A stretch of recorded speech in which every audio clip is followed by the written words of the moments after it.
we're joined by a true legend in the sport of professional wrestling and one of the greatest managers of all time, Skandor Akbar. Well, I appreciate that, the honor, and it's a privilege being here with you. Thank you very much. I guess my very first question would be how you got into professional wrestling. Well, actually, I had relations. My uncle was the very first Sheik, even before Eddie, and my cousin is the great Mephisto, who you probably know. I've heard of Frankie him. Kane. And of course, in those days, we didn't have the luxury of wrestling academies, and everybody worked every night. And the least thing anybody wanted to do on Sunday, it was a punk kid come up to you and say, "Hey, let's work out." Well, they didn't want to do that. As time went by, and when I was in the business, I could understand why. So you really had to sandwich in as much time as you could and watch the matches and get these productive workouts. Now, you were a wrestling fan growing up too, obviously. Then. Yes, I was. Yes, indeed. Now, you actually had a weightlifting background as well. Yes, too. I had a weightlifting. Yeah, I was one of the very first power lifters, and in the late, actually the 50s and the 60s, and I continued to train till this day. So that's something that I believe that helped me. And my very first year that of any consequence in the business was 1962. Wow. So when you told your uncles that you wanted to get into the business, did they help you or try to? Yes, but unfortunately he lived about 450 miles from me, and Frank was up in Ohio. Right. Mephisto. So what I did finally, I regionalized. I went to Leroy McGurk in Tulsa, and Leroy helped me immensely. And Danny Hodge was already wrestling in those days, so I got a chance to work out with some good people. And this is really, and Lou Thez was very instrumental too. Yep, I was going to ask you about that. Yes, Lou. As a matter of fact, Lou is the one that really put me into Leroy's, and it worked out quite well. And in those days, they'd send you to Tennessee, a territory that had maybe 2-3 towns a night, where you could stay there and learn. And sometimes it would be you'd be wrestling somebody as green as you are, but then the next night you might be fortunate to be wrestling a superstar. Right. So now, as far as getting in the ring, was it Lou Thez who pretty much started training you as far as taking? yes, yeah, I worked out with Lou White. Oh yeah, yes, he was one of the forces that really I sprang for with Lou. Right. Of course, Lou knew a lot of people, and later on in my career it paid off handsomely because I got to go some countries and Lou opened the door for me. Do you think Lou took the business too seriously back then? Because everyone said that. Well, it depends on how you look at it. When we go back in time, our business had so much mystique, and people will say, "Well, I know that business." Well, they really didn't, because on different occasions they would have, well, we know this and we know that, and all you had to do is a little something in that ring, and they'd be upset. "You can't do that. Hey, wait a minute, that's not right." So, and Lou was very, very protective of the business. And I could tell you about Lou, he didn't like the gimmicks, not like this, but they didn't. And I'll give you a story, and you guys may have heard it, and this is long before your time. In 1954, they drew a $104,000 house with Baron Leone. Baron Michel Leone. He was big on the West Coast. And but Lou didn't like that type. Lou liked a good athlete, a worthwhile gimmick, but and he didn't like the girls. Lou refused to work with the girls on cards several occasions. But getting back to that, and I feel that he probably kind of jerked Leone around a little bit, but they had a return. It was $90,000. Wow. That's 1954 prices now. So when you equate with what's happening now, that was a tremendous house. Oh yeah. But in one respect, maybe he did, but Lou liked to make money like everybody else.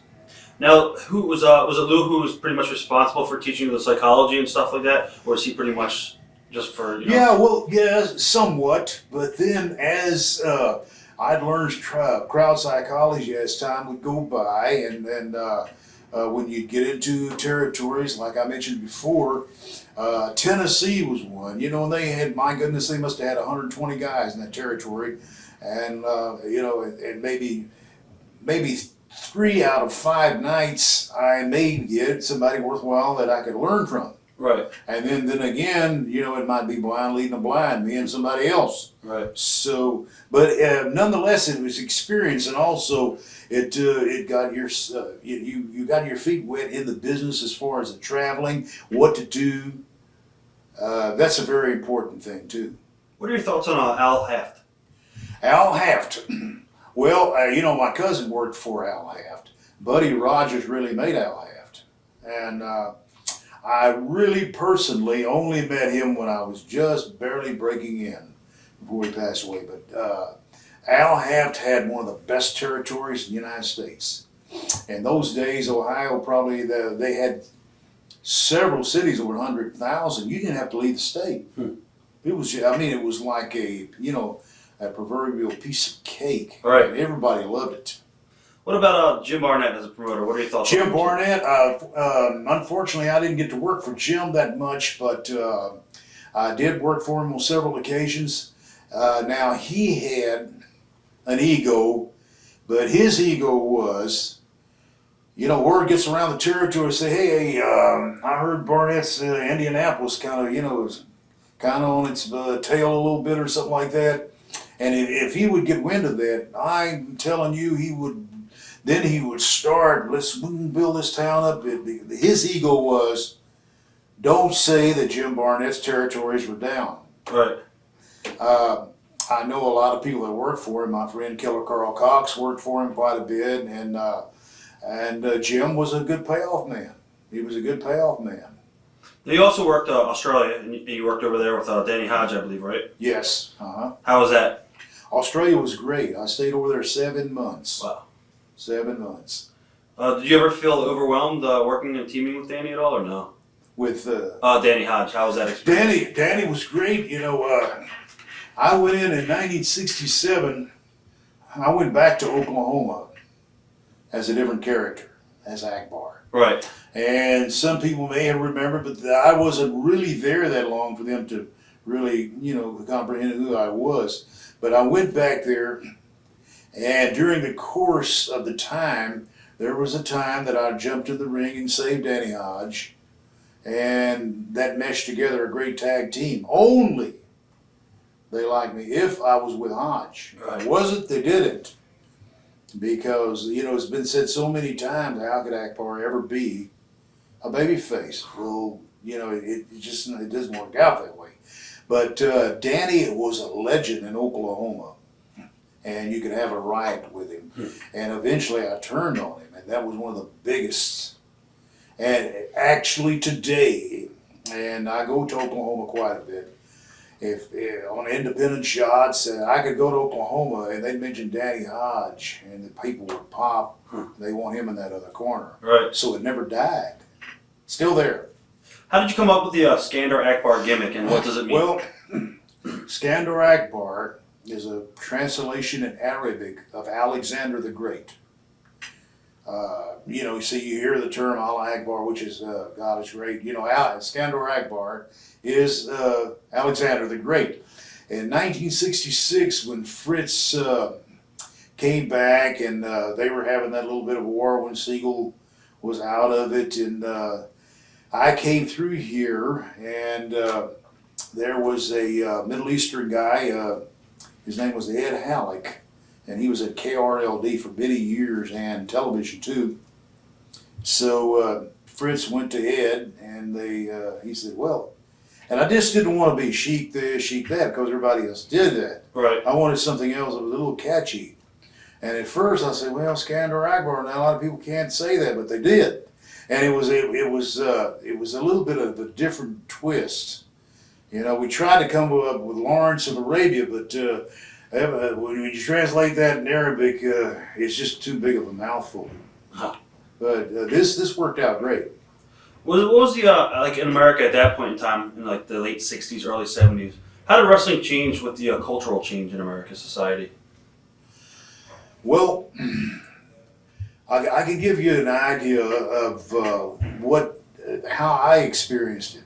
With this, every political move that was, magnified in the Middle East, I got the blame for it. Really, if I had told them, really, that's not an Arabic country. Right. Iran is not, but and when Ayatollah did this, and earlier, even Gaddafi, they blamed me for all that. But that's what the cultural mesh of this country is, and nonetheless, people want to be USA, and whereas this is the people that they like to hate. You see the days of the Germans, most of those people are baby faces now. Right. Even the Russians and the Japanese.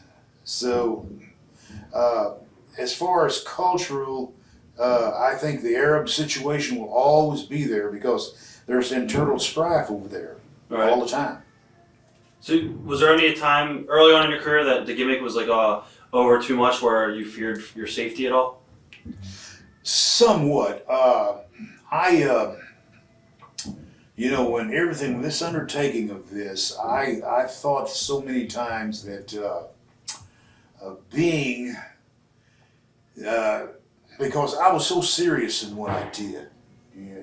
And today I can walk in these arenas and some of these places and they still remember. It's like I never left. Right. So yes, I did. But this is the way you do it. You don't. It's like a lot of times in Puerto Rico, the guys didn't like to go to Puerto Rico, which I booked that over there before, and because of the heat. But right.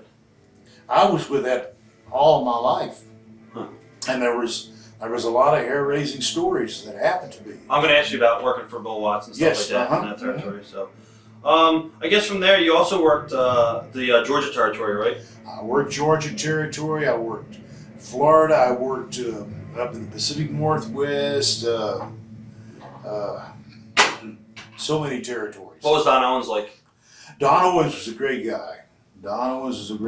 He when I went for him, Kovacs and Kaniski were promoting Vancouver, so I split between the two of them, and goodness, I stayed there almost a year. Huh.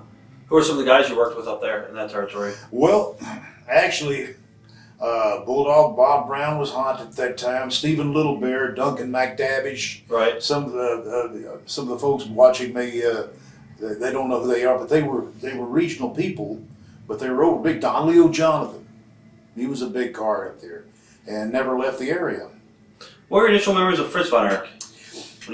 Fritz, like I said, in 1966, I got to know Fritz quite well, and when I worked through here, and that's how we got the Akbar name. And as far as Fritz, I really never came back to Dallas any length of time. What I would do, since I lived in this area, if I was changing territory, say I'm going to Atlanta to Vancouver, I would stop in the home and I'd work Fort Worth and Dallas for expenses. The guys did that in those days. Right. But I really didn't get into the teeth of world class until the early 80s, when I was doing a lot of managerial things for Watts. Then we combined the two, and a lot of places the TVs overlapped, and was really something very lucrative. I'm definitely going to ask you about that stuff coming up. In Georgia territory, who did you work with down in that area? Georgia territory, the first time I worked in 1966, just before I came to Dallas and became Akbar. Huh.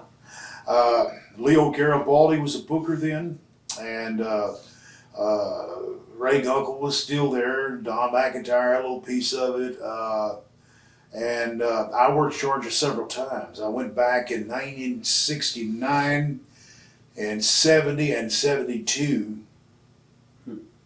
And before I went to New York in 76, after I came back from Australia, I went into Georgia as a base. They'd fly you into New York for your television, and I'm based out of Atlanta. Ox Baker, I think, was there too around. Ox Baker was my partner. And in 72, I had finished up in Vancouver, and Tom Renesto was the booker there. And I got the deal when I was going to come back. So word had come back that Gunkel had died. So I called Tom immediately to find out if everything was just. And he said, sure. So I went in there, and then Ox was there. And Ox, he's the one that really derived the heat from, I don't know if you remember Alberto Torres, the Torres brothers. No. See, well, they were big when Leo was booking in Atlanta, and they were California friends with Garibaldi. Well, Alberto Torres died in Omaha after working with Ox Baker, but it was a spleen ailment that probably wasn't for wrestling, but Ox got the heat for it. And then here came Gunkel. Right. And he was on fire then. 1972, that's when it was. And eventually they had a big split. Ann Gunkel went on her own, and Tom and then Joe Hamilton went with them, and I went with them for a while, and that was the big split. What about Dusty? Dusty was there. Dusty was there. Dusty's, when he started, he came through Oklahoma in 1967 when I was up there, and Dusty, we helped Dusty along. I've known Virgil for a long time. How was he like behind the scenes? Dusty's a good guy, and Dick Murdoch was a very dear friend of mine too. And I remember when Dick started. See, Dick's father and my uncle were wrestling years ago in Amarillo when a guy named Dory Detton was a promoter. And Dickie was very, very close. Any good stories on him? Because he's Dickie, I got a good story on Dick Murdoch. Dick was, Dick would do just about anything, and he was always ribbing. So one night he drove. He had I don't know what it was. He had a little. We were between Monroe and Little Rock on that dark highway, 167, and we were going up to Little Rock to check in. But I don't know. Dickie had driven by himself for some reason. And this guy came in the territory. He had one of those big bubble gum deals that you put on like it's a flashing, like a police officer. right. So we're on that highway 167 low, and I said, "My gosh, there's Dick Murdoch." And I said, "Put that on top of the car." So it was dark. So Dickie sees it and he pulls over. And we told him, says, "Hey, get out of the car." He said, "Oh, officer, I'm Dick Murdoch." Said, "Well, hey, we don't care who you are." I said, "Get out of the car." "Well, officer, I'm Dick Murdoch. You watch wrestling?" I said, No, I watch hockey in Minnesota. Get out of that car." Like that. And he kept saying, "I'm Dick Murdoch." And finally, I couldn't help it. I just broke up. I don't even remember. He never forgave me. He said, "One of these days." But also, Dickie was a big Texas. He loved everything in Texas, University of Texas, the Cowboys, whomever. But I picked him up. We had a show in Lawton, Oklahoma. So his cousin, Killer Brooks, was with me. And we were driving up there. So we picked Dickie up at the airport. And Dickie had diarrhea that day. So we picked him up, and when Dickie don't want to eat, something's wrong, and he getting squirming in that car. So you go up that way, you go up through to Wichita Falls and up to the Red River. So he kept squirming. I said, "Dickie," he said, "Well, I got to use the bathroom." And of course, Brooks says, "Well, what? Let's stop." He said, No, it's all right."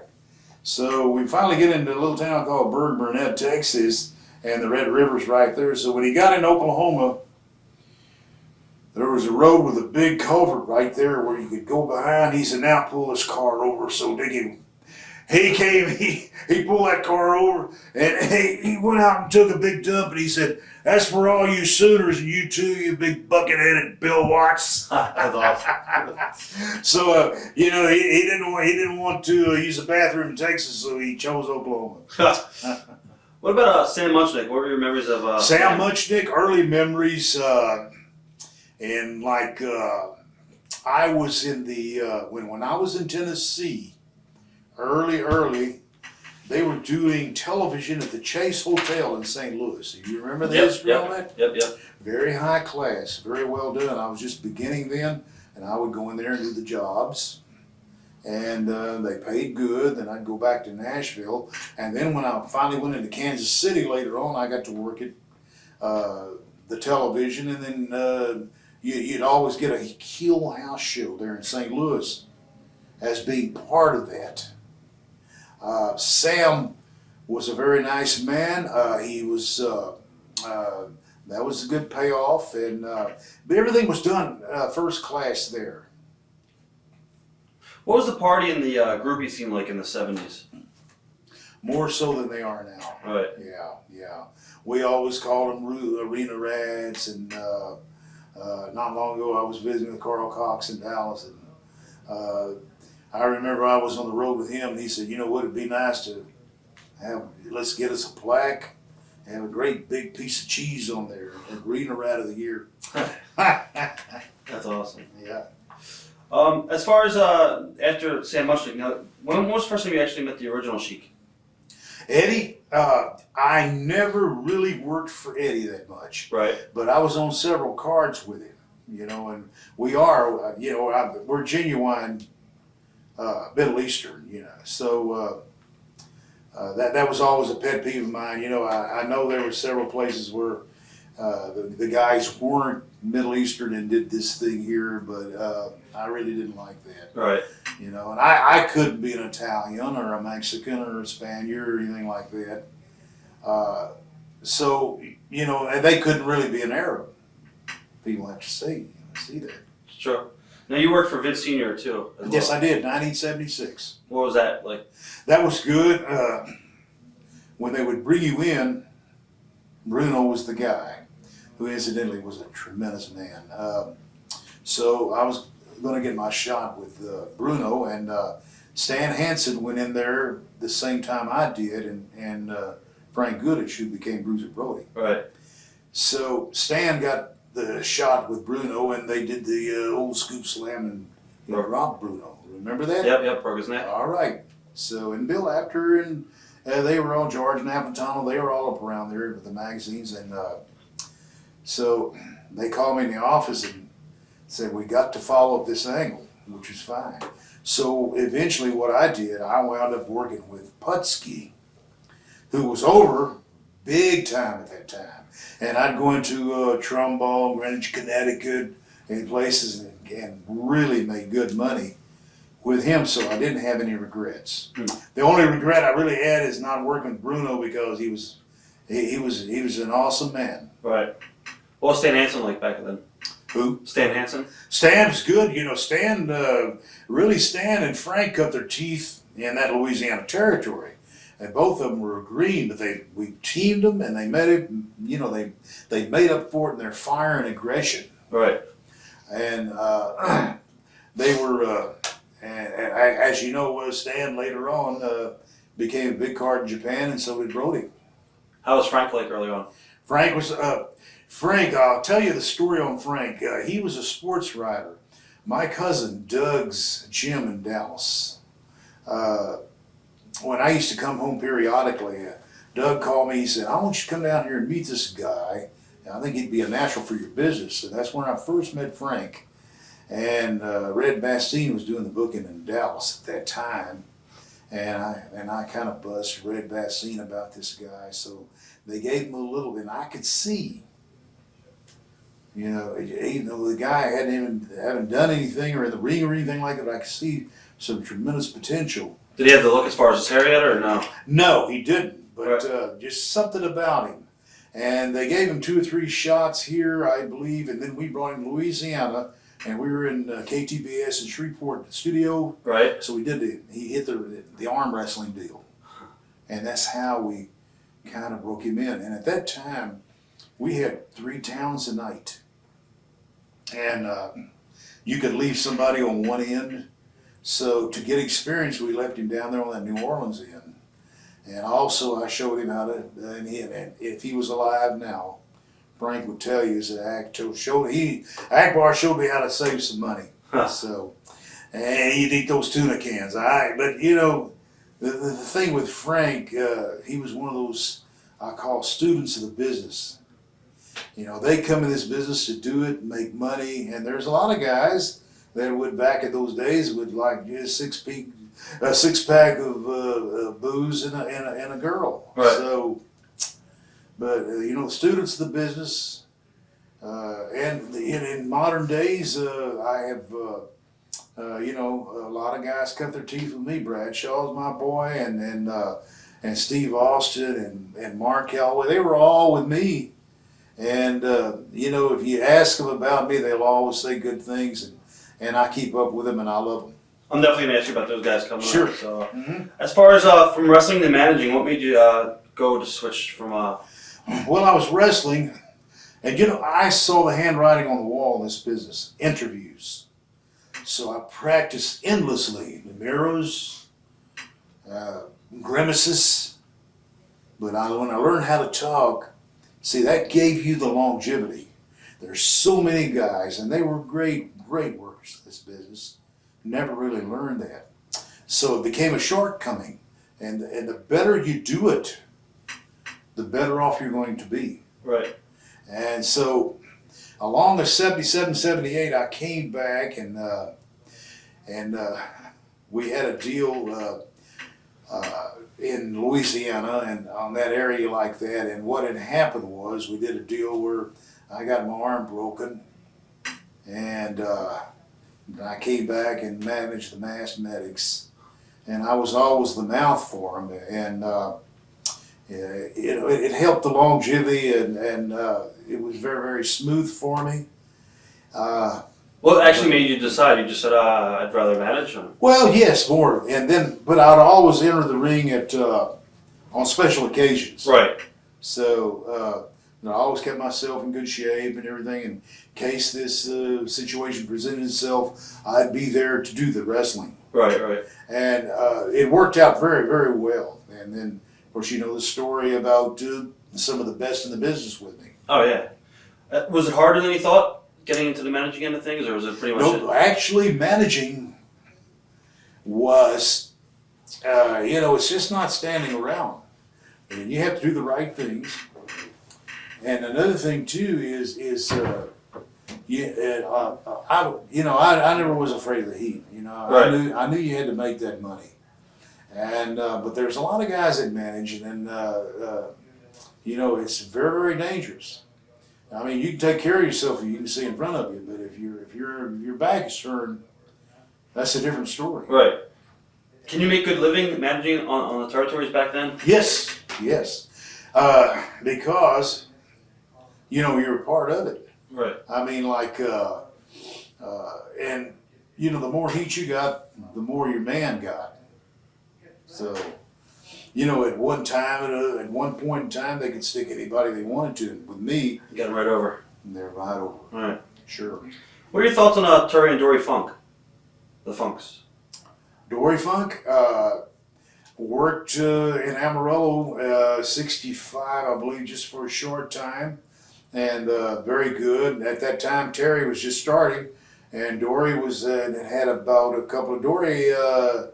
I started in 62. I think he started in 63 or 64. But it was Dory.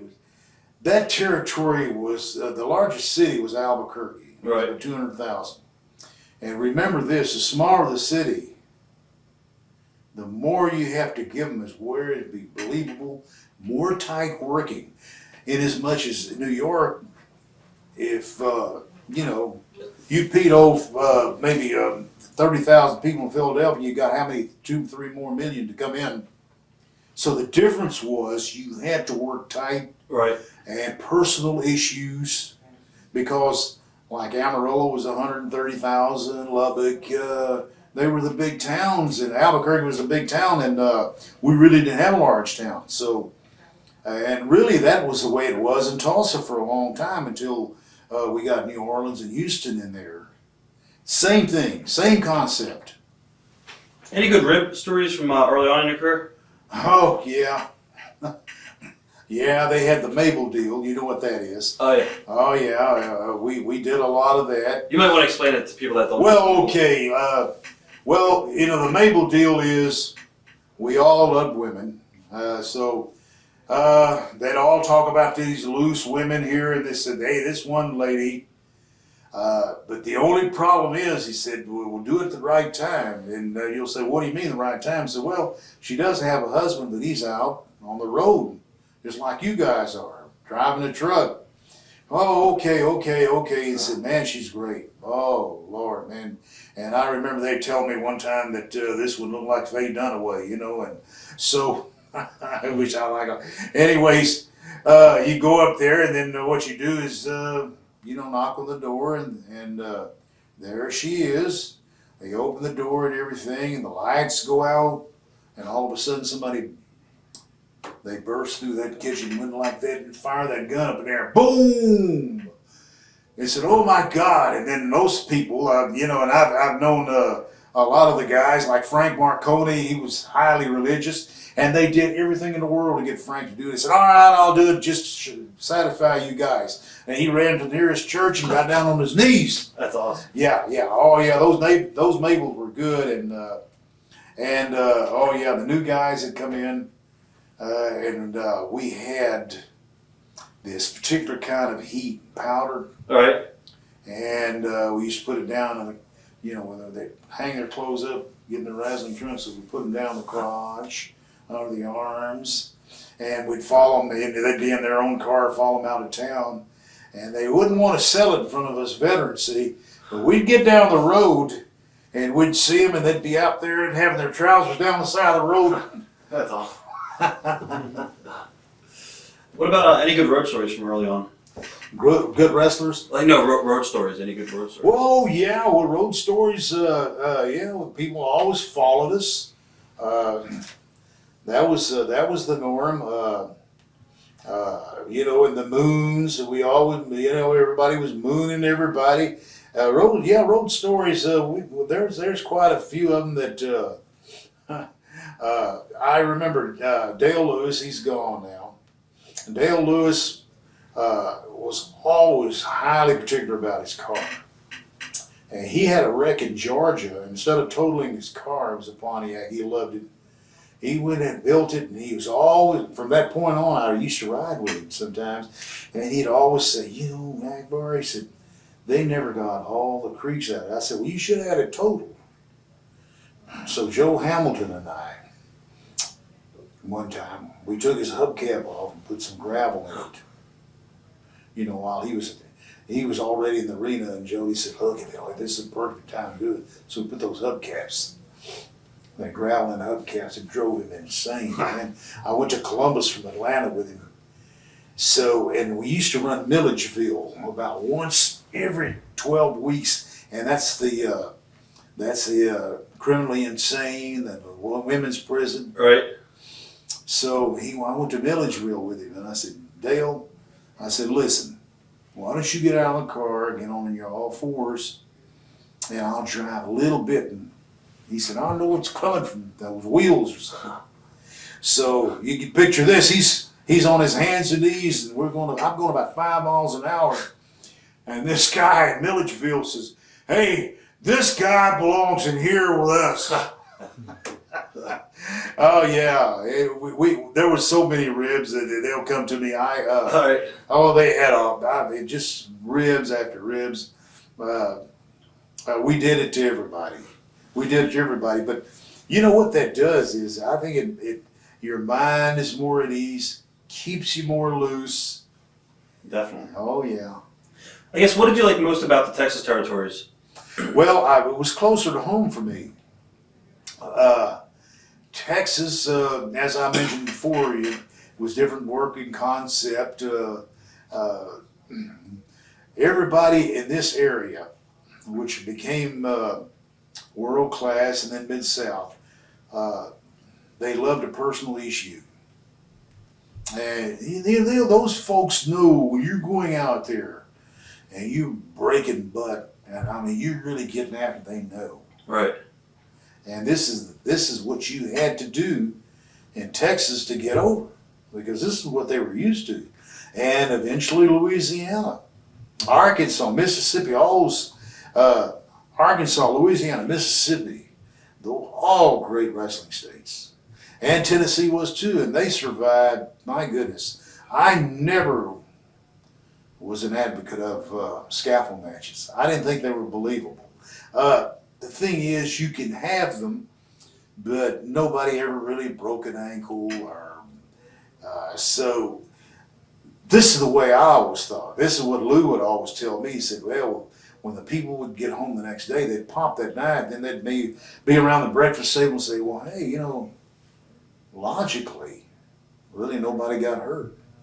But, you know, Tennessee survived all that circus stuff they did up there for years. Right. And still survived. That's why they'll say, is the wrestling business dead? Did somebody kill the wrestling business? You can't kill it entirely. Now, there's a lot of things that happen that we would, I really don't. It's not my cup of tea. What they're doing now, I like it better. But that's their house, and they can do. That's what they're doing right now. What are your thoughts, since we're talking about current events, what are your thoughts on what WWE did last year with Muhammad Hussein? I thought it was really a lame. It was watered down. Yeah, well, very watered down. Right. And I believe initially it was done that way, and I think what they were worried about. Now, of course, they probably had this up here on this burner and this burner. You know what I'm saying? Oh yeah. So this was down here. But what they were worried about was public opinion about it. Right. They didn't want to get ratings and all that stuff. Yeah. They get in trouble. Right. As far as guys that you like to manage, who are some of your favorite guys that you like to manage early on? Early on, the Mathematics, Kamala, the Missing Link, Right. The One-Man Gang. Oh gosh, there was a lot of guys. There was a lot of guys a lot of people hadn't heard of, but they were with me. Motor City Madman. Right. Let's see. Oh gosh, my list goes on and on. I was even with the Blackjack Mulligan for a long while, and I enjoyed. Those were some of the guys I really enjoyed. What was it like traveling with guys like Kamala and Missing Link, because their characters are so unique? And Well, we took care of that. Kamala, we never went out and ate, more or less. We always bring the food to the room. Right. And because, the thing about it is, I was so conspicuous. Everybody knew me. And suppose I go into a restaurant and there's this big black guy with a baseball hat on or something like that. And they'll say, hey, wait a minute. That's Akbar. That might be. Right. Or could be. We took care of that so much. He lives close to Memphis. And even when we went to Memphis, I really never heard any say, hey, that guy's from Detroit, he's an elevator operator. No, we really took care of that. How about Dewey, working with him? How was that like? Who's that? Missing Link. Oh, very, very good. As a matter of fact, he was just knocking around Kansas City and really was kind of down in about 1982. And then we brought him in, and actually myself, Bill Watts, and Ernie Ladd, we really came up with that Missing Link deal for him. And he did it so good, so perfectly. And we took care of that too. Now, did any of your guys ever get carried away and really start believing that you were like the personal manager outside the ring, like, with rental cars or anything like that? Not really. Okay. Not really. Now, can you talk about wearing your bulletproof vest at times? I know when they... Yeah, and so that happened in the Superdome. Before Mid-South sold or had become UWF, and then eventually the Crockett's. I did the deal with Duggan, where I burned Duggan. Right. And we used to have what we call a roving camera. And what that was is to throw the people off, because everybody knew the angles came off of television. Well, we had a little segment where, hey, we're going to be in Little Rock, Arkansas. Here's what happened. So they took it to Jackson that night, and that's when I blazed it. And we did it so well. and Bill was booking him out a lot of places, and he didn't make it. They paid him to stay home, and we had so much heat. And our first bicycle in there when the tapes started showing was Sam Houston Coliseum. We did $92,000. That's 1982. Right. Pretty good house. Oh yeah. Pretty good house. What were your initial memories of Bill Watts? Well, I knew Bill earlier when I went to when I was training up there, and I knew Bill earlier, but he and I really never worked together until he came down. See, in 1970, Leroy, Vern, and Fritz and Bill became partners for Leroy. And what Leroy was investing in is trying to get more talent in a bigger territory. Well, all that backfired because Vern and Fritz pulled out. But Bill eventually stayed. And that's when I was in working alignment with Bill. As far as Bill as a person, did you get along with him? Because a lot of people say he was bullying and stuff like that. Well, he was, and a lot of people say he was a tyrant. But remember this, you know, when he came along later on in Mid-South is when guys started the no-shows, more drugs were around. You know, when I started, nobody missed shots. Right.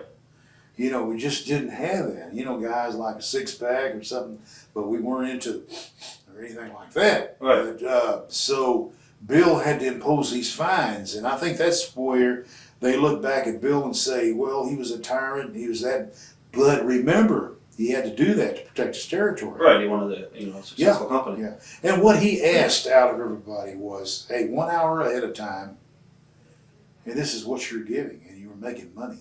Is it true if you were in a bar and you lost a fight to a fan or something like that, you would fire the guy? I heard that story, but I really don't believe it. I don't.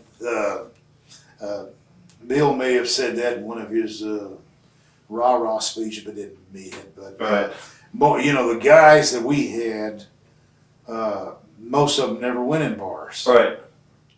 Do you think that Bill could still book in today's climate, or? Well, perhaps, but how do you define booking now? See, it's The psychology's so different now, you know? if you had 2-3 towns a night, and you had to keep on, and you have a blow off here, you have to have something under here to come back the next week, you know, to substantiate and keep the people in. But this is this day and age, I don't know. He may, but he may not have the tolerance. You know, I was talking to Frank Mephisto not long ago, and a lot of people, everybody stops me. They all know me around home, and the one question they ask me is always, when's it going to go back like it was? 1 out of 100 ask me about New York. And, you know, I want to reiterate that I'm not knocking those people. They're all right. When I go there, they lay out the red carpet. They lay out the red carpet for me. They really do. But the thing is, they love it like it was. Because you have to remember, Mid-South, world class, we had what we call hometown pitch. The people felt that they were part of us. You know, New York comes in maybe once, twice a year. They'll go out, but they don't think they're part of it. And you know, as answer your question, maybe and maybe not. I don't think it'd have the tolerance. Right. Because you know, Pat Patterson's there. Right. And a lot of good minds are there. Teddy's working with them now and everything, and it's changed so much, definitely. So what they have there is, you know, they do their television and they prepare you for a pay-per-view, and the big one. Right. That's, in essence, that's what it is. They have house shows, but they're not of any consequence. Did you ever have any disagreements ever with Bill at all, or did you guys always get along? No, Bill and I always got along. Well, he knew I was business. Right. And one thing I'll say for Bill right now, he would use a guy that personally he didn't like, but if Bill knew that he'd make him money, he'd use it. Right. What are your thoughts on JYD from back then? JYD, when I first knew JYD, he came in and he was so bad we sent him away. He was Sylvester de Ritter. But he came back, and they did that angle with his eyes. Right. And it was just like a magical thing. And going back to what I said, hometown pitch. See, Dog, they thought Dog was just part of it. And they suffered through his, so-called blindness. And he just got over. And, really and truly, he never did that much in the ring. But he didn't have to. He didn't have to. What about Ernie Ladd? Ernie Ladd, good friend of mine. Yeah, Ernie Ladd was good. Ernie Ladd, he had a lot of good ideas. And, he was a wrestler's wrestler. He'd always back him. How about Magnum TA? What are your memories of Magnum?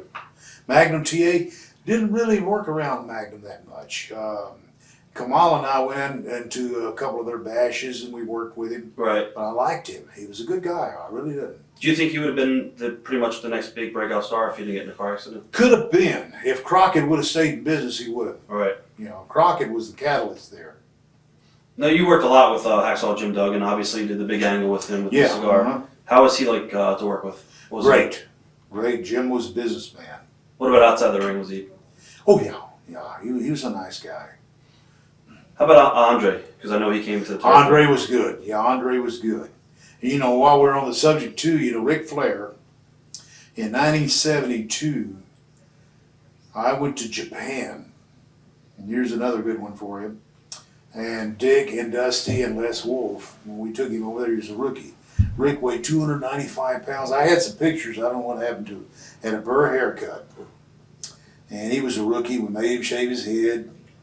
And we went over there for Yoshihara, and he'd have those cage matches, and for no apparent reason at all. So, of course, we'd always have 4 or 5, and Rick maybe had 1. So, but we ribbed him so bad, and everything. His first cage match, you had to, get the Clairol and gaff a little bit. So, we were in a small arena where you could see what was going on, and he could yell back at the dressing room. So really and truly did, it was coming pretty good. He looked back there and he said, "Well, I guess that's not enough blood for you guys." He said, "Hey, pap smear, boy, pap smear." Right. And then we'd make him go in those liquor stores, that Spirit of 76. And the last night we were in Hiroshima, getting ready to go back to Tokyo, and they had ribbed him. He was from Minnesota and they were Texas, everything Texas. So we would all go out, and so we didn't see Rick for a couple of nights, so he was getting ready to meet his future wife or something in Honolulu. So he gets back to the room early, and he said, "Don't tell them guys where I'm at. Please, I got to get some rest." And he went out and he had his little laundry folded. I looked in his room, had it all folded up in his bed. So here comes Dickie and Dusty up this, "Hey, where's he at, Hack? Where's he at?" And I said, "He's right next door." So they beat on that door, so they got that fire extinguisher hose. And Rick opened that door and they filled out, that stuff like that snow. Oh, yeah. Oh, man. The next morning was 2 feet of snow, and all those Japanese people were going crazy. And so we get to Honolulu, Hickam Field. So I said, "Rick, when will we see you again like that?" So you know what he did, don't you? Boom, boom, boom. No. But, he remembered when I saw him back in October, he'd always say, "I carried this man's bags in." But he was a pretty good sport, but he never forgave us for it. I don't think so. Were you there when Hogan came into the Mid-South Arena, I guess, and had problems with Andre? I think it was the Superdome. I know they worked there one time. With who? Hogan? It was, Hogan came in to work for Watts just maybe one time. No, I don't remember that, but I'd heard that, but I didn't remember that situation. I think it was a one-shot deal, so. It could have been. Yeah. It could have been. I guess, is there somebody that you saw that you thought would have made it and never made it from back in that era?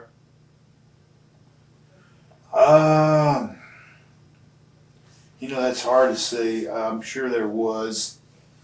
Or even vice versa, somebody you thought, wouldn't make it and did make it. Well, yeah. But now, when you get down that way, I was in Georgia in '72, and Wayne Cowan. You know who Wayne Cowan is, Dutch Mantell. Okay. He didn't really have the body, and had that little country accent and everything like that. But he became a heck of a performer. He's a good guy. A good talker too. Good talker, Right. you know, but as far as the others, yes, I can. One comes to mind right now. Jeff Gaylord had everything, I remember. everything. And Jeff could have been a superstar in this business.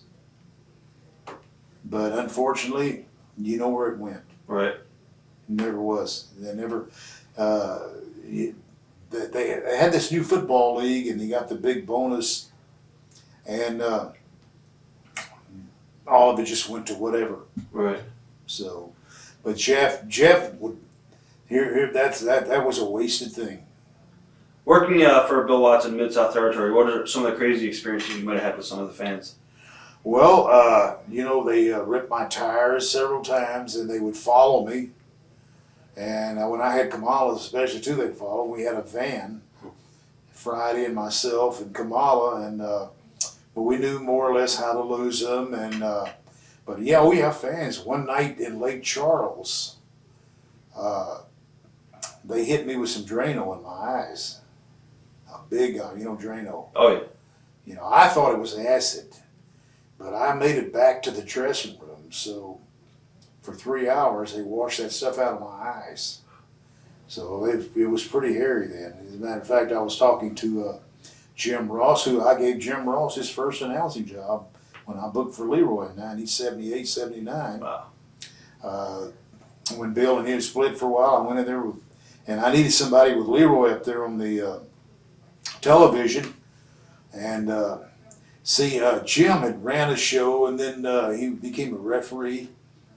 So he got it in his blood, but I heard him do high school football, and he has that thing that people bite into. Right. I always called him the Keith Jackson of wrestling. Keith Jackson college football, same thing. You know, Jim. You know, he was. He became big because he was good at what he did, and I don't know, there was something in his voice or some way that the people could relate to it. Now, you were also there for Bill Watts when Sting and Ultimate Warrior back Yeah, then. oh yes, the that's Blade Runners. UWF, yeah. Right. What are your memories of those guys starting out? Green, Right. yeah, Green, my goodness. Did you see the potential in Sting? Yeah, yes, both of them, yeah, yeah. Really, out of the two, I think Sting was more advanced than Jimmy Hellwig was. Right. To me, he was. So they went in opposite directions, you know. One became Ultimate Warrior, and then You went down Sting, all class. yeah, Sting stayed, yeah. As far as the Freebirds went and stuff like that, what are your memories of working with the Freebirds in that territory? The Freebirds and my factions, that was the territory, and I always, how I define that is, we were dragons, and the Von Erich boys, they were dragon slayers. But let me say this now, and Michael will tell you this, we used to throw heels against heels, and when they were with me, you wouldn't believe how they got behind the Freebirds. Right. And maybe that, now, you know, we made a big baby faces, but later on that evening, if they went back with the Von Erichs, they were heels again. So we were the ultimate heels, but you know, that Freebirds and Von Erichs, because those kids made those kids work. Oh yeah. And that's what made that work. Definitely. Sure. Also for Bill Watts, what are your memories of guys like Steve Williams and DiBiase? Steve Williams hanging around. I think he was a 4-time national champion at OU. And we broke Steve in, and he had one of the best attitudes. And God love him. I'll tell you what, he's going through a hard time now. But Steve Williams was just a great, you know, and not only was he a great athlete, but he had a tremendous attitude. You know, he would always say, could I did this better? Could I do this better? And of course, Teddy, his dad helped me a lot. Iron Mike DiBiase when I got in. Right. So when Teddy came, I mentioned before, student of the business. He, and like I'll say in modern times, Teddy, Steve Williams, Steve Austin, Mark Cowell, those guys are students of the business. They watch, they build themselves. What about Buzz Sawyer? Buzz Sawyer actually was good talent. He was good talent. But you know, he was almost like he was schizo. Just had his demons. And it was hard. It was hard for him to go into territory because if you have to have some kind of rules in territory. Like Bill had to find everything, and Buzz just didn't fit in that mold. He didn't fit into it. What about Rick Steiner? Rick Steiner, they were just starting in that UWF too. Right. Yeah, Rick Steiner, he had a little potential too. He did all right. What made you actually leave that territory? Was it just time to move on and come back down? Yeah, it was time to move on, and actually I came back to, you know, after the Crockett they bought out, right. And I was with Crockett for. Then I came back to Texas, and that's when guys like Steve Austin was coming up, Mark Calloway. See, I made him the Punisher, and Kerry was with us, and we needed somebody for Kerry to work for, and Lawler was the champion coming in there. So I saw the potential in Mark. No, actually, right before you went back and worked for the Von Erichs, for Bill Watts, when Crockett bought them out, do you think Crockett dropped the ball as far as doing interpromotional matches with UWF against the Crockett guys, or do you think Crockett didn't want to do that because he didn't want those guys to go? Well, actually, I'll tell you, and this is the shoot. Our television had better ratings than theirs. He wanted our television. Right. Okay, when all this came about and the merge came, they started out by myself, Eddie Gilbert, and they wanted us to run the Mid-South part and keep it separate than the Carolinas. But it didn't work that way. You know, when this came, a guy named Scott Muntz, myself, Eddie Gilbert, and that was it. They flew us to Charlotte. And I remember them telling us that they were going to put New York out of business in a year. And you know, the thing is, sometimes that happens, you'll say, if it's ever happened in your life, probably, all of a sudden in my mind, I said, I'm thinking, what's going to happen a year from now? You know, a year from that day, they sold out. Right. So there was a little arrogance there. And yes, they did drop the ball.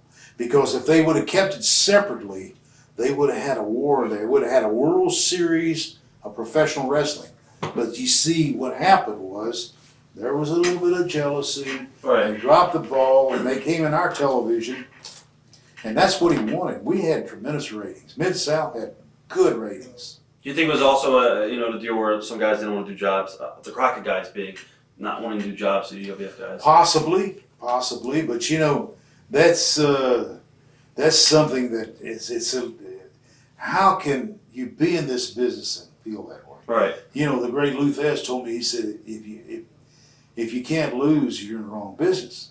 That's coming from him. And you know, it's anybody that would think this way, that's asinine way to think, because that's what this business is. Someone's got to go. Yeah, absolutely. You talked briefly about Eddie Gilbert, who in my opinion has one. Eddie Gilbert, going back to when I did the thing with Leroy, and I had a little small territory, and his daughter had married Brian Blair at that time, and I was, you know, I had some good little talent. I brought Eddie Gilbert in with Ricky Morton, and Ricky he got the idea from what I did with he and Eddie, and both of them hadn't been out of Tennessee that much. So I made them a team. We didn't call them Rock and Roll Express. Right. And I had Big Mike George, Ed Wiskowski, De Beers later on. Right. And I remember telling him, I'd always tell Leroy, you know, he was blind, and I'd always tell him what I was going to do, and I'd say, well, you know, I shot this angle with, he said, oh my God, he said, they're so much bigger. I said, Leroy, they'll do it logically. And look at Ricky and Robert, look what they did. Yep. But, you know, Ricky got that from what we did, and they'll tell you that. Now, you pretty much left the Watts territory and went to work down here for Fritz von Erich. Yes. How different did the territory change? Let me tell you how that transpired there. I had so much heat over there at Mid-South. And earlier I mentioned how the TVs overlapped. And Bill had come to me, and Ken Mantell, made a lot of money with down around Louisiana. He was beginning to handle the things for Fritz down here, so we got the idea. And I came in with a big splash here in Dallas too. So, there'd be on occasions you would run Monday in New Orleans and Monday in Fort Worth. Well, no matter where I was, I always got a double payoff because I did the interviews for all that. So it became big. It was a big deal. And later on, I could come in and actually worked the Mid-South, and I stayed in world class for a long time. Now the travel schedule back in the Bill Watts territory, I heard was really brutal from the road schedule as far as the towns being pretty far apart. Did you find it to be hard on your car and stuff like that as far as travel? Yeah, you could put 125,000 miles on a car in a year. Yeah, we did. But the one thing about it, you were making money, and that was the bottom line. Right. So, when you're making money, you can do concessions. Right. Now, as far as the Von Erichs promotion, when you came back to the company, did it change a lot as far as the structure of the company? Well, somewhat. They had the biggest year this ever had, and this thing with the Freebirds got big, and then when I came in with my boys, it just added to it. Right. Everybody had a faction there. Everybody. I mean, there was, Jimmy Garvin came, and the Sunshine situation. Right. And there again, there's a prime example right there of what's going on in different places now. They have so many girls, and what your situation is, you're split. The people are split because there's so many of them up there. But we had Sunshine, and everything was on her. And when they got ready and they turned her baby face, then the people could relate to it. Right. Was there any jealousy ever between the top heels? No, but since you mentioned jealousy, in world class, true story, Sunshine was Jimmy Garvin's cousin. Right. All right. So his wife was pregnant, getting ready to have a child, so that's the reason Sunshine was taking, was with Jimmy. Right. Okay, so they were getting ready to, more or less, Sunshine's, you gone. So Ken Mantell, Bronk, and I say a bunch of us, we got the idea to turn her baby face. And the way we did it, see, in those days, we didn't shoot an angle and blow it off in 2 weeks. What we did, we let them all three come out together. If you remember some of those tapes, It's good stuff. and gradually, what we do is maybe Sunshine, Precious would drop something, pick it up.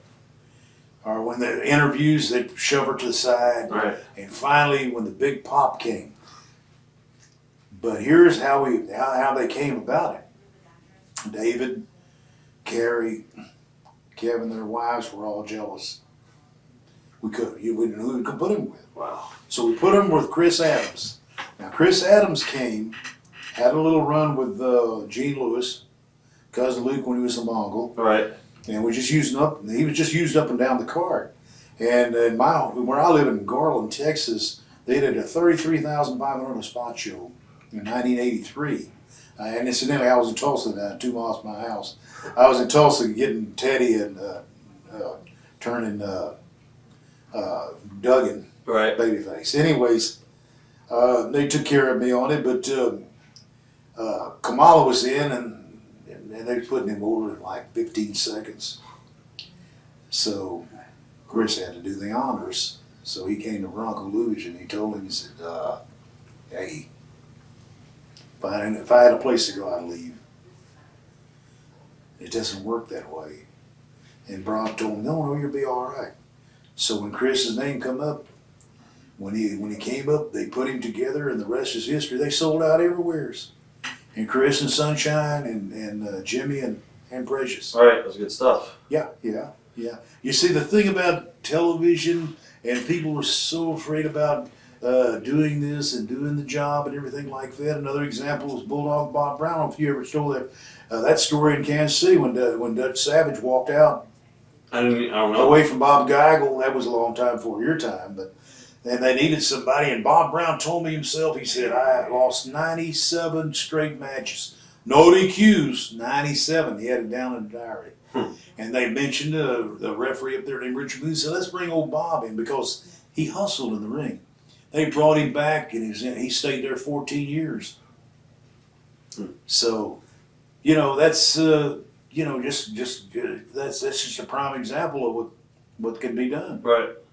What are your memories of the Von Erichs, Kerry and Kevin? Or not Kevin, but Good memories. A lot of guys they'll sit and tell you, well, they were this and they were that. To be honest with you,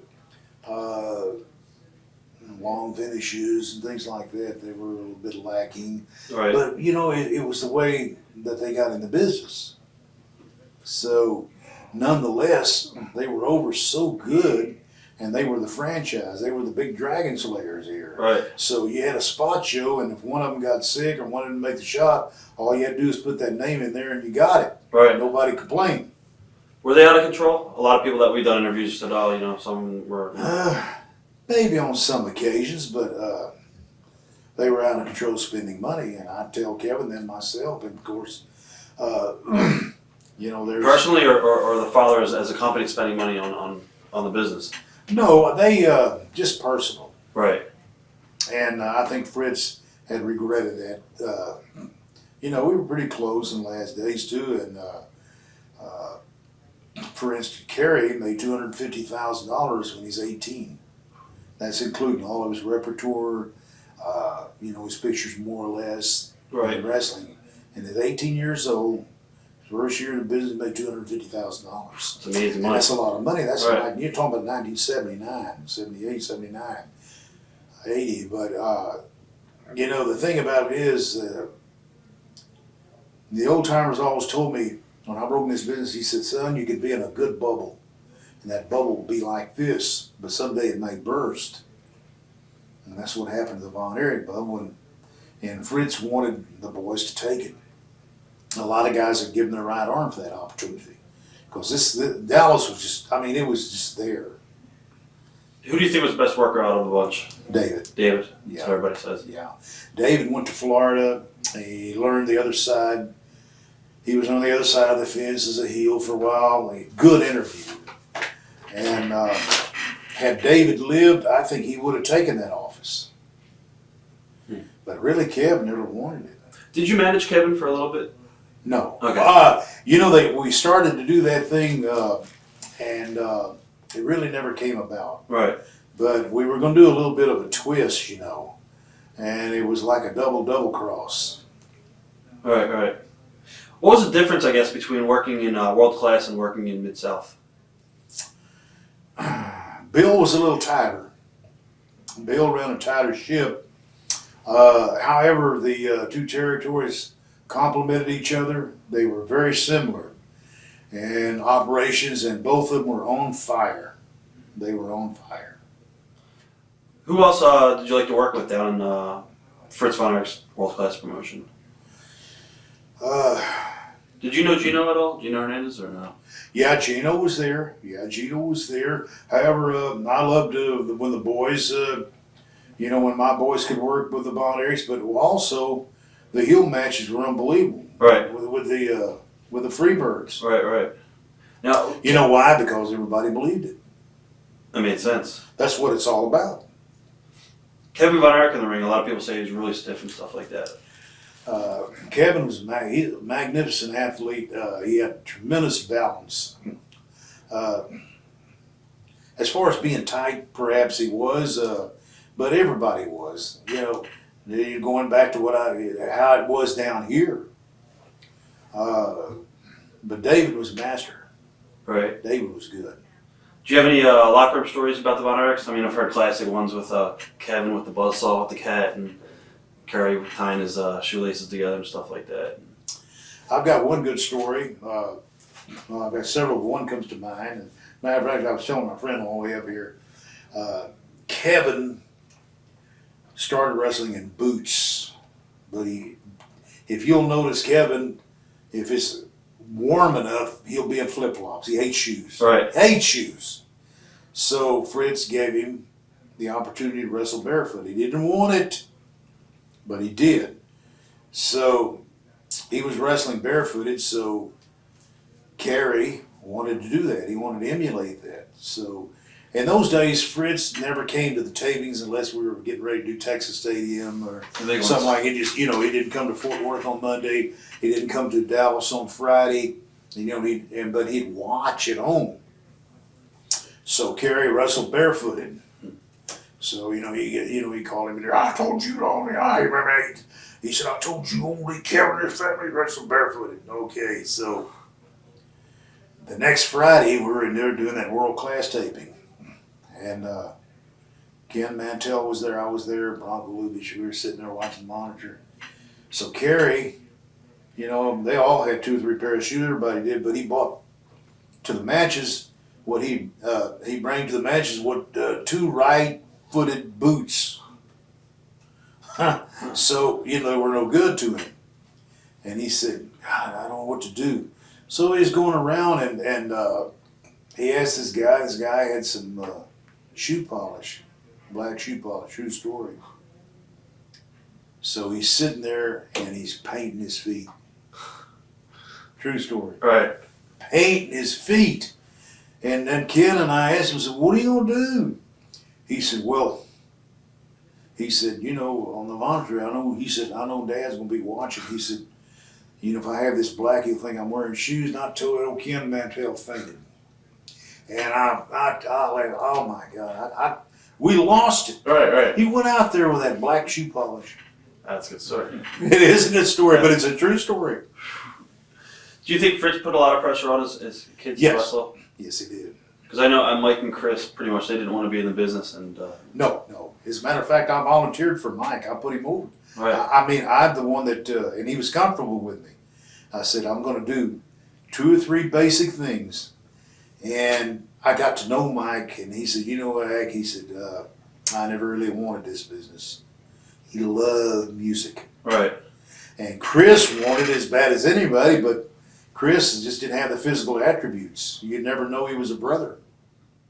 As far as each tragedy with the Von Erichs, which one affected you the most?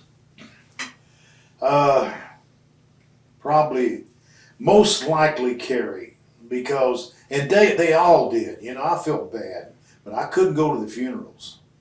I just, I'd call Fritz and Doris and offer my condolences privately. Because of the press and the angles? Huh? Because of the press, you mean? Oh, right. Millions of people come, and those days we carried heat. Right. I carried a lot of heat, and but I think when Kerry died, because that was '93, after we took the Sportatorium back over different people, and Kerry was working with us, and I got to know him, and he was so despondent because his family had broken up, and he wanted his daughters.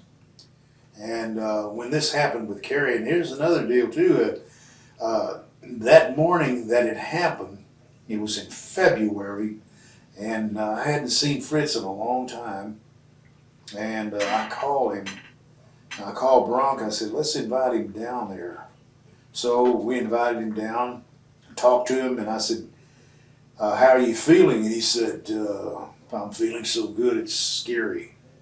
But he was in a happy mood, and that's the day that it happened. So Bronk called me at 3 in the afternoon. He said, man, I got some bad news. Erich, I said, what? I just talked to Jack. I'd always, he called Jack and he called me Jim. Right. That I thought that was so. It was spooky. But we went out there. There had to be. When he said, I just want to ride around. So he got in his little dune buggy and. But I think Kerry's death affected me more. Kerry never met an enemy. He was a super guy. And a lot of people just don't know how this foot pained him to even walk. But I thought he did a magnificent job. Not letting anybody know about that, you mean? That's right. Right. There was flesh there, but it was, it just started. Right. What are your thoughts on Gary Hart? Because he was down in the territory at the time. Gary, now Gary, I didn't have a lot of direct dealings with him, only when I'd come through and work Right. for my expenses, as I mentioned earlier. But Gary was, he had been booking here for a long time, and he had a good rapport with Fritz and the boys, but something happened. And I think that, Fritz believed that Gary had too much bad influence Right. on the boys, and that's what, that was the popular belief. A lot of fans still talk about when you use the fireball. Yes. Can you talk about that a little bit? Oh, sure. Well, I learned to do it like a chemical, and it makes it more orange. And but what you do, it takes a long time. You have to know in advance to prepare that. And when you pinch it and the air hits it, it'll go. Right. And of course, back of it, I don't like the flash paper because it's so common. But I mean, mine was my color was always big and orange. I remember. Yeah. So, what are your thoughts on David Von Erich's death over in Japan? What are your memories of that? Well, everything was on fire here, boy. We were doing big business, and the first Texas Stadium show, which wound up to be a memorial, was supposed to be Flair and David, and Flair was going to drop the belt to him for about a year, and then that's when David was going to nestle into the office. Kamala, I had Kamala. We had the day before he went to Japan. He had been sick for a week and a half. We thought it was flu. So we saw him. They were in the same dressing room at that time, and he felt so bad. And I said, "You need to do something. You need to." He said, "Well, when I get back from Japan, I'm going to get checked up." So you know what happened. Right. A lot of rumors say that people flush drugs down the toilet and stuff like that. Do you believe any of that stuff, or do you think it was? Really, I don't know. There was a bottle of pills that was present, but at the time, but it can become so distorted. It's when something happens, it's built up. The old proverbial mountain and molehill, but sure. They may have done a lot of things, but the thing about it is, that was going on. It was the mode of the society we lived in. Right. Part of the game. What are your memories of Abby? Abby was okay. And when I was boogieing Puerto Rico, of course, he's a regular over there.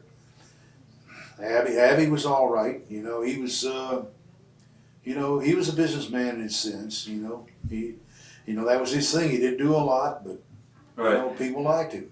Now you talked about booking for was Carlos, I guess, at the time. Yes, in the capital. Mm-hmm. What was that like? What was Puerto Rican territory like? They took care of me, but I had a lot of difficulty bringing talent in because they owed so many people. Right. So let's just be honest about that. And when I go to bring somebody in, I'd say, "Well, you sure this is okay?" "Oh yeah, I'll bring him in." But when I talk to them on the phone, it's a different situation. As far as paydays, you mean? Yeah. All right. Owing people, and but as far as the booking situation, everything like that, I had a good rapport with Carlos and Jovica. Right. Who'd you get along with better? Carlos, because he knew the business more. All right. Anything stand out in your mind that you want to talk about at Puerto Rico, or is it just? No, it was always unique. I had gone in there when I was wrestling years ago, when it was part of the Florida office, 1968. And then I had went there with Kamala when Luke was doing the booking. Right. Okay. Now, when you went to World Class, you did go back to Bill Watts, and at that time it was no longer Mid-South, it was UWF. Right. Did you actually think Watts would make it nationally, because that was his goal? That was his goal, but at that time, I think he had lost his enthusiasm. Right. And he wanted to get out of it, and he was worried about the Louisiana, the oil was going down, and really, I think they talked him out of it. I really think, and they've always made the statements in New York that if Watts was still here, or if he had kept going, or Crockett had kept in his own backyard, And if Fritz would have stayed here, or somebody would have, they'd still be running territories. And that's probably right. Definitely. Did you ever any talks ever with Vince about going up there to manage at the time? No, I really haven't. They threw me a little bone a couple of times, but it never got. It was, maybe changing the thing, but Right. Akbar's gonna be Akbar. What were your thoughts on Sheik out and now Casey? I knew Sheik. Yeah, I knew I'd known Casey. Yeah. He was in New York in '76 too for Right. a while, but he was doing the Indian thing with Frank Scarlett, Strongbow. Right. Any professional jealousy ever between you guys doing a similar gimmick? Or No. Okay. No. Now you came back to Texas around '89. Did Fritz change at all? Fritz was gone about '89. What had happened? Ken Mantell came back in, bought in, and everything, and then I don't know what happened there with the boys, and then Fritz didn't want it anymore, so that's when Jeff Jarrett and Jerry Jarrett came in, Right. and that's when they did that. They stayed for a while. I helped them out quite a bit, and to maintain and keep Channel 11 alive, they picked up some back bills. And like I say, Fritz didn't want it, and the boys didn't either. And what a golden opportunity. You think they just had enough, and after all the stuff that happened? I think so.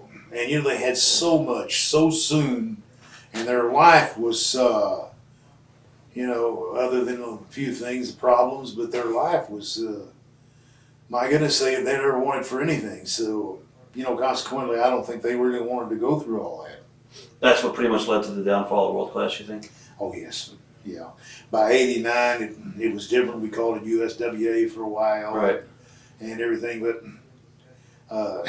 during that time, we were on that was Band-Aid Resources. But during that time, we did some good stuff. That's when Mark Calloway came around, Mick Foley. I was going to ask you about him next. One of my boys. Right. And the boys had become despondent with Jarrett. There was a big thing there. So we needed another baby face. There was a kid around here named Eric Embry. I was going to ask you about Eric. Yeah. Looked like Lycra's doughboy. Right. Had the fat gimmick.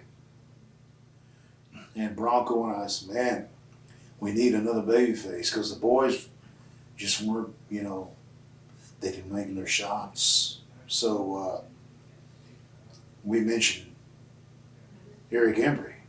They said, what? Everybody said, man, that can't be done. Anything can be done with that television.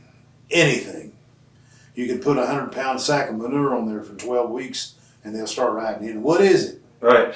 See? See what I'm saying? So we started in Fort Worth and I called him out there and I said, I want to put you in Devastation Incorporated. He was a heel. He said, let me think. He said, on second thought, no. I said, yeah, and I started with him and I said, well, hey, you don't tell the general no. So we beat him every week, but some way he'd bounce back. Pretty soon he got over. And we came up with one of the best things. I had Cactus Jack and Gary Young, who was Gary Young should have gotten a break in this business. He was a good performer in that ring. So they were in Devastation, and finally Erich had gone through them, and they got me in the ring. Frank Dusek was down here as a commissioner. He was a referee. Loser leave town, anything goes. Okay, so we had the big blow off on Friday. Right. So what we did, we put Gary Young and Cactus Jack underneath that big sportatorium at 6 o'clock hot August night. Put little fans down there, made sure the aprons wouldn't come up. Nobody knew they were there. Nobody. When time for the main event to come on, of course, they were waffling me, and every time I tried to come back, Deucey could hold me, and everybody was singing that na-na, hey, goodbye, Right. and everything like that. And then finally, it's time, and I give them the cue. They came up from underneath that ring. Remember, it was anything go. They had baseball bats, and we laid them out. Very, got over good, like old times. So after that happened, we were wondering, what to do. Maybe let him buy a ticket and stare at me. But the best thing, Bronco came up with this. He said, let him ride in. So Percy Pringle was a babyface manager. So he said, please y'all ride in and get Eric reinstated. He had to leave town. So what we did, we asked him to ride in. So we were going to take this big bushel, apples come in gimmick, a couple of letters on top. We didn't have to do it. It was like the boys.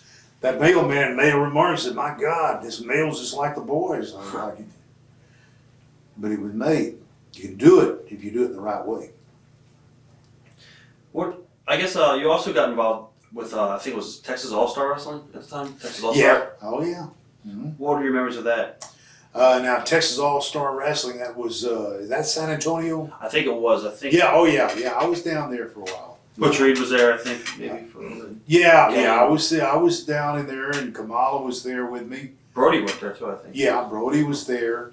They bring him in, and I think it was the ambulance, I remember. Mm-hmm. As his entrance. Any memories that stuck out from that company, or is it just? It was just they had just started their own little deal, and I think the guy that was a guy named Fred Behrens. Right. Was the promoter, and it just went down the wayside. But for a while, they did good. There was some good things came out of it. Are you surprised that guys like Flair and Funk are still pretty much on top to this day? No, really. What you see today, there may be just maybe 4 or 5 guys can take the ball and run and work like we used to do. It's because the reason for that is when they're today, the main thing they're taught is bing, bang, bing, bang, bang television.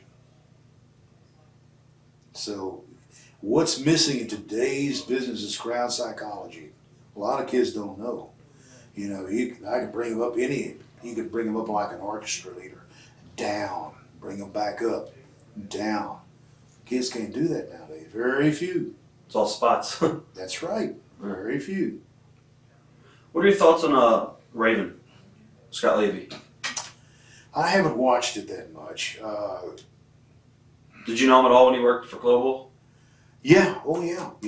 He was all right. Yeah, he was. He got over okay. What are your memories of Global and Joe Pedicino's promotion? Well, I was in Puerto Rico in '91, and I was getting ready to come home, and Joe called me.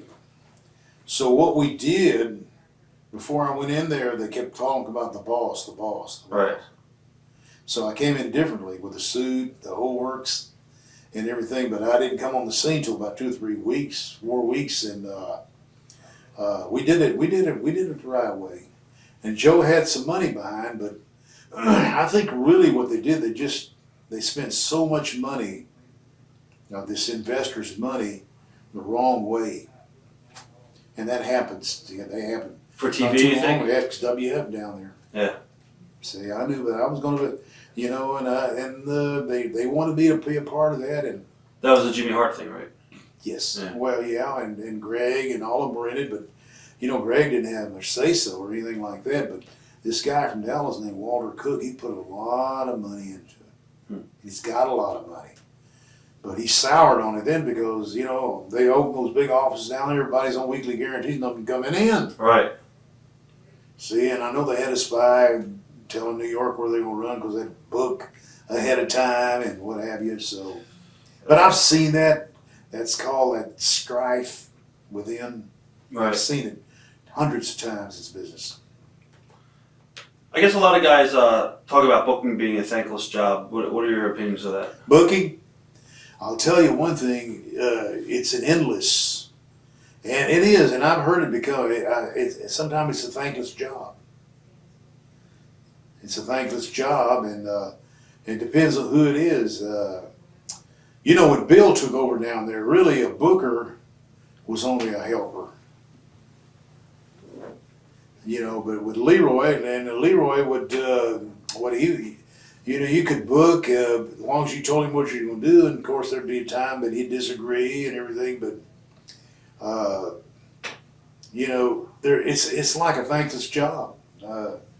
And, kids today, it's amusing to me, the independents, they'll say, I'll go down and suppose I go to Reagan, Louisiana, so hey, this is our booker for HPWCO. You know how they do. Right. And, you know, I'm thinking to myself, my God, he books one town Is a book. in a month. Right. And let him do, I'll tell you, my cousin did so many good things. He was a good creator. He booked it over in Australia. Grizzly Smith, when Ann Gunkel broke away, Grizz took over the booking job, and 3 towns a night, and did a magnificent job. Magnificent. Now that's booking there. And you remember now, if you have a blow-off in Lake Charles the next week, you better have something Come back. underneath on that frying pan to, you know, you know, get it back up substantially. As far as today in the business, what kind of advice can you offer to young guys? And talk about your experience training Steve Austin and JBL. Well, with my experience with those guys, it was the way because they wanted to do it. That was their big deal. You know, and I always tell kids when they come through academy, I said, if you have it here in your heart, you got almost 80% of the battle won. If you have any physical prowess at all, and they were just so easy. Bradshaw, student of the business. And Miss Jackie. Right.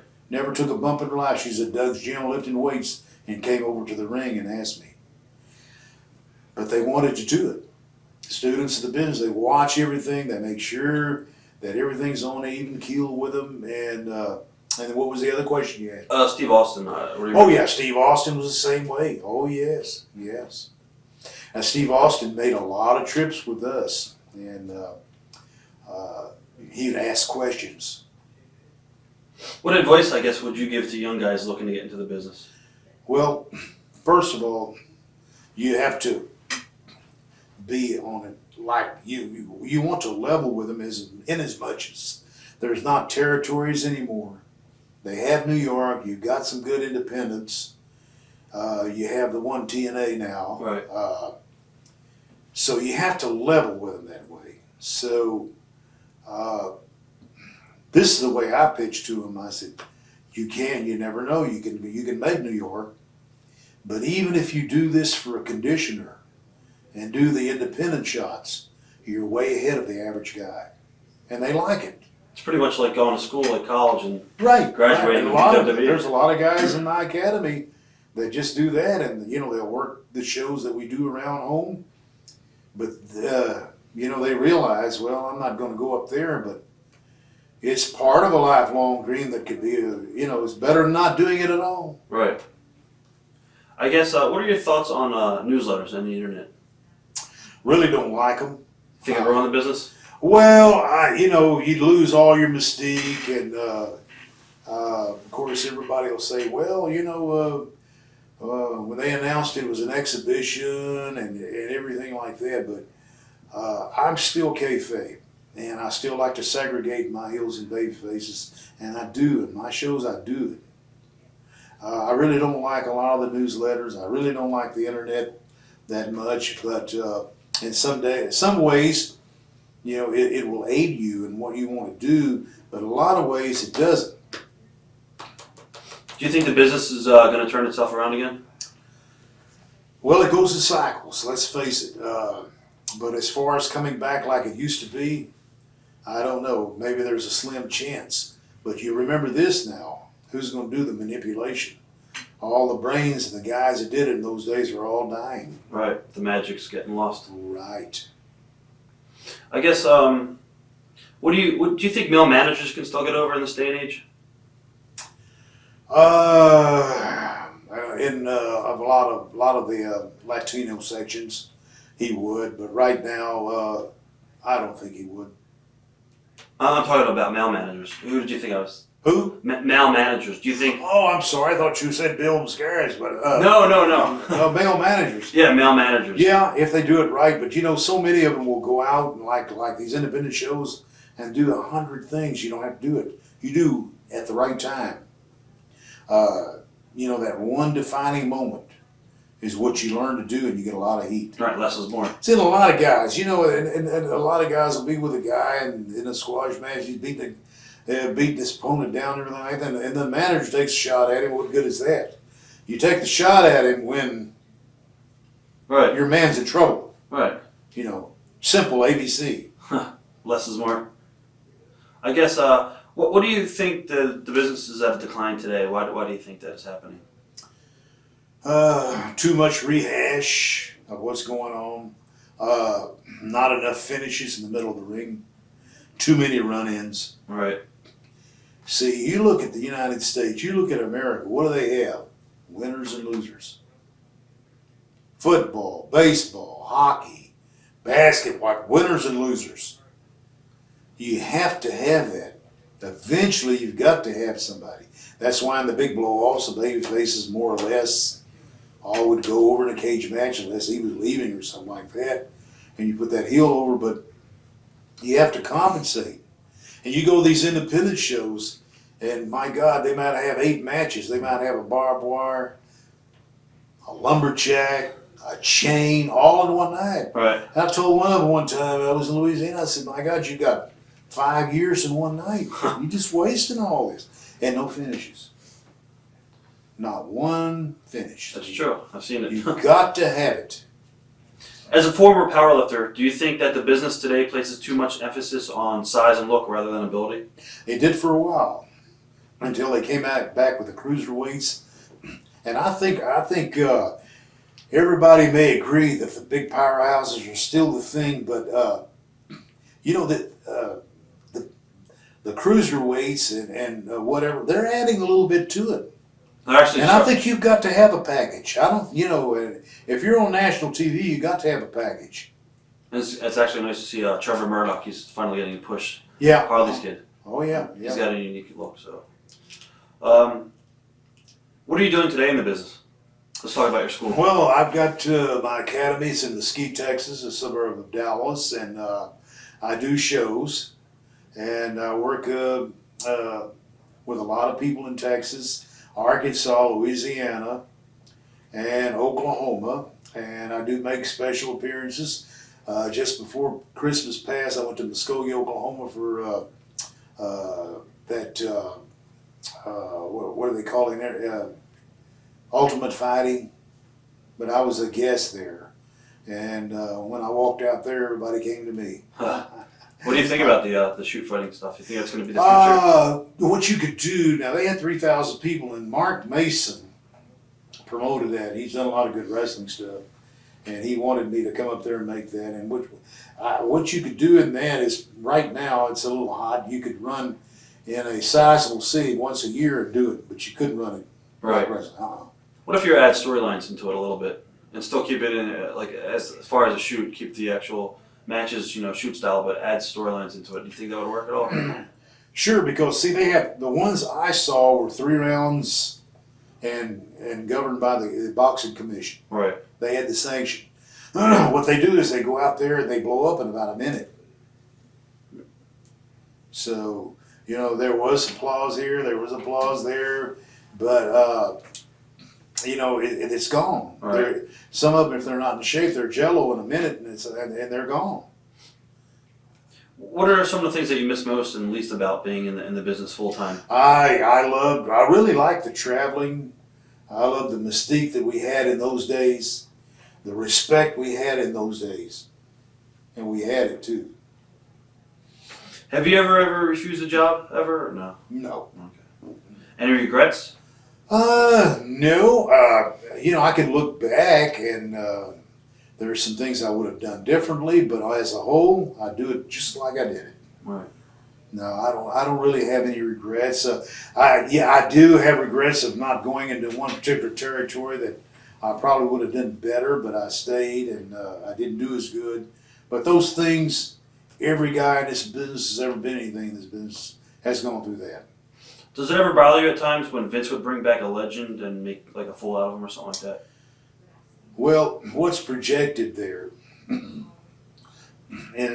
I want to redefine this, Vince is a nice guy. To me, he is, and when we meet, when I go down there, everything is fine, but I think what's coming there, you know, he never was in the business, and you know, he kind of sends that message out to all the old vets and everything. He said, "Well, I didn't make it, but oh, hey, you guys, Right. I'm the kid, I'm the guy." But you have to give him credit for taking it at the marketing level. That was the best thing he ever did. I think it saves when, you know, when those houses fall off, the marketing that he's done. And he did a lot of good things, and I admire him for it. Would you ever consider writing a book? Yeah, oh yeah. I've had some feelers. This may come to pass soon, but I'll be very, very careful and cautious in what I say. And I don't, you know, like I say, I'm kayfabe. Right. And really, these people out here, they want to believe again. They want to go in. Just spend a little time in Louisiana and places like that. They want to do it. It's like you never leave. And then they'll say, well, you know, for instance, at one of those independent shows, the guy working with each other came in through the same door, came through the people. And this promoter told him, "Why are you guys doing that?" And he said, "Well, you know, this business was screwed up when we got in." And I said, "No, you guys, hey, you guys screwed the business when you got in here." So, Right. yeah. How did you get connected with Patriotic Championship Wrestling? Well, the guys that are running it, I was with Tom Lance for a long time, and his promotions, and Rick Patterson, they're super guys, are doing a good thing for this troopphones.org. And so, you know, I work with them all the way. Cool. And it really fits in here with me, and so. That's a good angle. It's a good angle. Is there anything you want to say to your fans out there that you never had a chance to say to before? Okay, folks, listen, I know you guys don't like Akbar, but now I'm going to say something good about you people. Wrestling fans are the most unique and probably the best and most faithful of any sport. And that's a fact. So, but I'll leave you this. You pay me some respect when I step in that squared circle. Thanks for being here today. Okay. Watch thousands of exclusive shoot interviews right now on TitleMatchNetwork.com.